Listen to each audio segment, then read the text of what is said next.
Hi guys, আসসালামু আলাইকুম, welcome to green নস। এই যে আমার এই ভিডিওটা আপলোড করার পর পরাগায়নের পরে যে কালার বের হয় নতুন, এটা ভিডিও আপলোড করার পর কমেন্ট বক্সে পুরা ওরা মানুষ কমেন্ট করতেছে যে এটা হয় কি না। আরও অনেক কমেন্ট করতেছে এটা ফেক ভুয়া সব।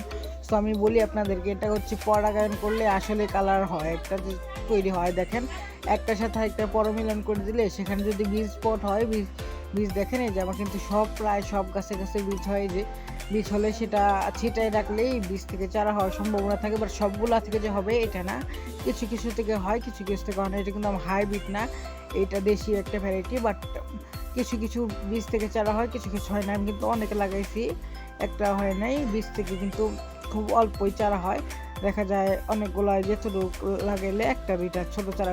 যে এখানে লাগাইছিলাম অনেকগুলো, দেখেন একটা হয়েছে, যেখানে ডবল কালার, যার একটা ছোট চারাও কি দিচ্ছে দেখতে পাচ্ছেন। আপনার দেখাইলাম প্রমাণ, আরও আমার কয়েক জায়গায় চা বেরোয়, সেরকম করে কিন্তু কালার তৈরি করা যায়। তো আপনারা ট্রাই করে দেখবেন।